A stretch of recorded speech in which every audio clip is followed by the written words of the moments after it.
बिस्मिल्लाहिर्रहमानिर्रहीम, अस्सलाम वालेकुम। मेरा नाम है नवीद शेख और आप देख रहे हैं मेरा यूट्यूब चैनल। भारत की बात की जाए तो भारत के जो सितारे हैं बेइज्जती के हवाले से सबसे ऊपर जाए जा रहे हैं। कभी उनको किसी से मार पड़ी है तो कभी किसी से मार पड़ी है। कोई ऐसा दिन नहीं गुजरा कि भारत के अपने बॉर्डर समेत इंटरनेशनल सतह पर मोदी को जिल्लत का सामना ना हो। वो जहाँ जाता है वहाँ पर उस जिल्लत और रसवाई जो है उसका मुकद्दर इस तरह लग रहा है कि बनी हुई है। कभी पाकिस्तान में ज़बीब बोस होते उसके भारतीय जो जहाज़ हैं वो हमको दिखाई देते हैं और उसके बाद उसको कवर अप करने के लिए वो अभिनंदन को प्रमोशन भी दे देते हैं, एजाज़ात भी दे देते हैं। और कभी हम देखते हैं कि चीनियों के हाथों उनको इतनी फेंटी पड़ती है, इतनी मार पड़ती है और जो वीडियोज़ आती हैं खौफनाक किस्म की, जिसके बाद पूरा भारत हिल के रह जाता है कि चीनियों से अब तो बच के रहना पड़ेगा। तो इस तरह अगर आप देखें तो भारतीय फौज के मुकद्दर में शिकस्त जो है वो हर जगह इस तरह लगता है कि लिखी जा चुकी है। हर जगह उनको मार पड़ी है। भारत के 630 अजला में से 220 अजला पर इस वक्त आज़ादी पसंदों का कब्ज़ा है। वहाँ पर आज़ादी की तहरीकें चल रही हैं। कश्मीर के हवाले से लोग ज़्यादा जानते हैं, पर कश्मीर के अलावा अगर आप देखें तो भारत की दर्जनों ऐसी रियासतें हैं जहाँ पर अलहदगी की तहरीकें चल रही हैं।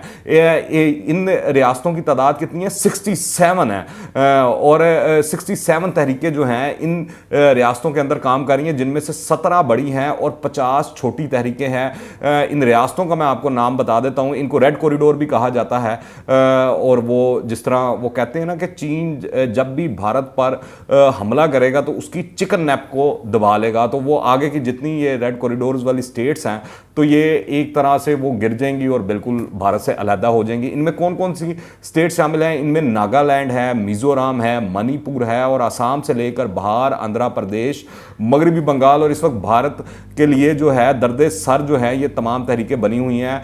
आधा भारत जो है वो फौजी छावनी बना हुआ है, इसका मंजर पेश कर रहा है। यहाँ जगह जगह मोबाइल फ़ोन और इंटरनेट पर पाबंदियाँ आयद हैं। इंसानी हकूक़ की आलमी तंजीमें भारतीय फ़ौज के मुजालिम या भारत में इंसानी हकूक़ की खिलाफ वर्जियों पर शोर मचाती हैं तो भारत के सरपरस्त आलमी ताकतें जो हैं वो उनको खामोश करवा देती हैं। लेकिन सोशल मीडिया के इस दौर के अंदर इन चीज़ों को दबा कर रखना, इन खबरों को दबा के रखना नामुमकिन हो चुका है। आसाम में सरकारी सरपरस्ती पर जिस तरह मुसलमानों पर तशद्दुद किया गया, जिस तरह उनकी ज़मीनों पर कब्ज़ा किया गया, जिस तरह उनकी जानों के साथ खून की होली खेली गई, उसके बाद आप देखें कि पूरा अरब ममालिक जो हैं वहाँ पर एक कैंपेन चल गई और ये अरब हुकूमतों ने नहीं चलाई, अरब अवाम ने चलाई, अरब का जो मीडिया था उन्होंने चलाई और ये सोशल मीडिया पर कैंपेन चली कि इंडियन जितनी भी मसनूआत हैं उसका बॉयकॉट कर दिया जाए, जिसका भारत को बहुत नुकसान हुआ।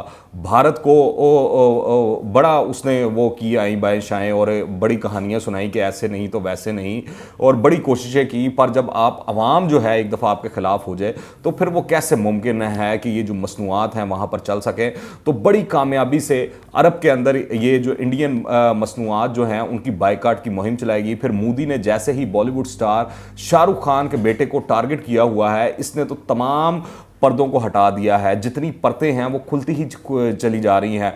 मोदी सरकार अभी भी किसी तरह ये चाहती है कि आर्यन खान जो है उसको दोबारा से जेल के अंदर डाला जाए, जो शाहरुख खान है उसको भी किसी तरह किसी केस के अंदर डालकर अंदर बंद कर दिया जाए। और इस वक्त भी मोदी जो है ऐसा शिकंजा तैयार करने में लगा हुआ है, उसकी कोशिशें जारी हैं कि अब जब दोबारा आर्यन खान को गिरफ्तार किया जाए या शाहरुख खान पर हाथ डाला जाए तो ऐसा डाला जाए कि वो फिर उससे बच ना सके, उस मामले से निकल ना सके, उनकी ज़मानत ना हो सको।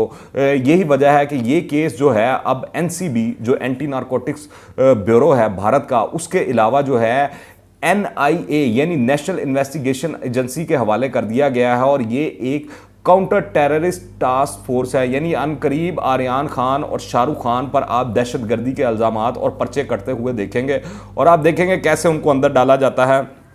शाहरुख खान को खुडे लाइन लगा आने पर आलमी जरीदा जो हैं वो बड़े ही मोदी को लताड़ भी रहे हैं और कह भी रहे हैं। इसी वाले से हैरिट्स जो है उसने लिखा है कि मोदी की खुलकर जो है ये धज्जियां भी बकेर हैं और वो कहते हैं कि इन्हें एंटी मुसलमान के टैग से नवाजा गया है, मोदी को खास तौर पर। फिर बेइज्जती का सिलसिला अभी थमा नहीं था कि आप देखें लंदन के अंदर जो सिखों ने रेफरेंडम करवाया और भारत के नफरत अमेज सिख के खिलाफ जो है वो मुजाहरे भी जारी हैं और इटली के शहर रोम में प्लस विक्टोरिया के मुकाम पर G20 सरबराही इजलास में आए हुए मोदी के खिलाफ एक बड़ा एहतजाजी मुजाहरा भी किया गया। ये जो लंदन में रेफरेंडम हुआ है उसमें कहा जा रहा है कि 50 से 60 हज़ार सिखों ने अपने हक राय दही का इस्तेमाल किया और भारत के खिलाफ वोट डाला, और इस पर भारत काफ़ी तिलमिलाया हुआ भी है और परेशान भी है कि उसने जो है अपने फॉरेन ऑफिस के लोग खास तौर पर बरतानिया के साथ इस हवाले से मुलाकात के लिए भी भेजे हैं ताकि वो इस मामले का कोई हल निकाल सके, कोई चीज़ कर सके। क्योंकि आने वाले दिनों में आप देखेंगे ये खाली लंदन के अंदर नहीं, लंदन के दीगर शहरों के, बरतानिया के दीगर शहरों के अंदर भी इस तरह के रेफरेंडम होने जा रहे हैं। फिर कनाडा जहाँ से ये ऑपरेट होता है सारा मामला, वहाँ पर भी कहा जा रहा है कि रेफरेंडम होने जा रहा है और जस्टिन ट्रूडो जो हैं वो वैसे ही सिखों की बड़ी हमायत में, उनके कैबिनेट के अंदर भी कई सिख मौजूद हैं।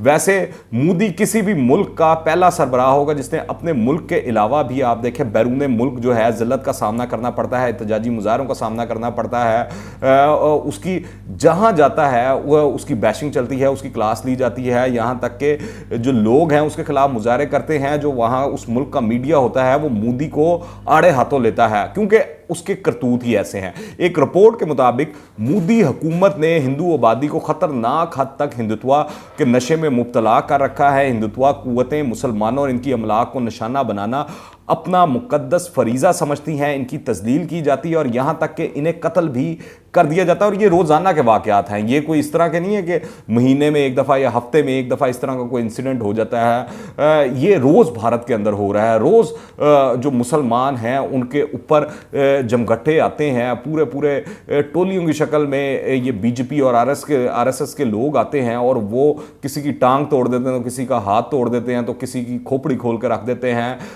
किसी को जान से मार देते हैं। और इस रिपोर्ट में यह भी कहा गया कि कोरोना वबा के अरूज के दौरान भारतीय मुसलमानों पर वायरस फैलाने का इल्जाम लगाया गया ताकि भारत में निजाम सेहत की तबाही को छुपाया जा सके। तो ये बड़े सीरियस इल्जामात हैं इस रिपोर्ट में और बीजेपी और दीगर हिंदू इंतहा पसंदों ने तमाम मजहबी अक़लीतों बिलखसूस मुसलमानों के खिलाफ एक मुश्तरका मुहिम शुरू कर रखी है। और अब आप देखें खाली मुसलमान नहीं, सिखों के खिलाफ भी उन्होंने, जिस तरह सिख किसान आंदोलन के दौरान मोदी ने हरकतें की हैं, ताकत का इस्तेमाल किया है और जिस तरह उनके हकूक़ और उनके जो माशी मफादात हैं उनके ऊपर कारी ज़रब लगाने की कोशिश की है, वो अब किसी से ढकी छुपी बात नहीं रहेगी। अब भारत में आप देखें एक बार फिर इलेक्शन सीजन आ गया और इस बार भी मोदी सरकार के पास वही पुराना फार्मूला है कि अपनी आवाम में जंगी जुनून को उभारा जाए, मजहब की बुनियाद पर वोट हासिल करने की कोशिश किया जाए, मजहब को एक्सप्लॉइट करने की कोशिश की जाए और लोगों के अंदर मजहब की बुनियाद पर तकसीम दर तकसीम जो है वो की जाए। और इस बार पाकिस्तान और मुसलमान मानों के साथ साथ अब जो मोदी का अगला हथियार है वो ये है कि वो तालिबान का नाम भी इस्तेमाल कर रहे हैं। इनके खिलाफ भी भारत में नफरत को मुसलसल उभारा जा रहा है और इस नफरत में बीजेपी इतना आगे बढ़ चुकी है कि जो बीजेपी के एक वजीर आला और टॉप के लीडर है योगी आदित्यनाथ, कौन नहीं जानता कि कितने वो इंतहा पसंद हैं। उन्होंने यहाँ तक भी कह दिया था पिछले दिनों कि तालिबान की हमायत का मतलब है कि भारत की मुखालफत है और वो तो तालिबान का नाम नहीं सुनना चाहते और वो कहते हैं कि तालिबान अब शायद पाकिस्तान से भी बड़ा दुश्मन जो है वो भारत का बन गया है। देखा जाए तो भारत की मुसीबतों में इस वक्त बड़ी तेजी से इजाफा हो रहा है और इसकी तमाम तर वजह जो है वो मोदी है, बीजेपी है और आरएसएस की पॉलिसीज हैं, बीजेपी के काले करतूत हैं जो ये अक़लियतों के खिलाफ इकदाम कर रहे हैं, वो चीज़ें हैं। और इस तरह दिखाई देता है जिस तरह वहाँ पर मुसलमान अब इस अनकरीब कश्मीर के अलावा बाकी रियासतों में भी उठने वाले हैं और जिस तरह सिख उठ खड़े हुए हैं और जिस तरह वो पूरी दुनिया में रेफरेंडम करवा रहे हैं कि खालिस्तान को एक अलग मुल्क बनाया जाए, उसके बाद ये चीज़ जो है बड़ी आसानी से कही जा सकती है कि आने वाले दिनों में आपको भारत का ये नक्शा नहीं दिखाई देगा जो आजकल आपको दिखाई दे रहा है। और जिस तरह मिजोरम, नागालैंड और इस तरह की जो रियासतें रेड कॉरिडोर वाली, वहाँ पर जो लैदगी की तहरीकें चल रही हैं उनको भी मुसलसल हवा मिल रही है और उसकी वाहिद वजह जो है मोदी, उसकी फाशिस्ट हुकूमत, बीजेपी और आरएसएस की मुसलमान और अक़लियत दुश्मन पॉलिसीज़ हैं, हिंदुत्व उनका एजेंडा है। मैं आपको बताऊं अगर मोदी है तो मुमकिन है कि अनकरीब भारत टूट जाए। आप इस हवाले से क्या राय रखते हैं नीचे कमेंट्स में लाजमी बताइएगा और अगर आपने अभी तक इस चैनल को सब्सक्राइब नहीं किया तो इस चैनल को सब्सक्राइब करें। दुआ में याद रखिएगा। अंटिल द नेक्स्ट टाइम, अल्लाह हाफिज़।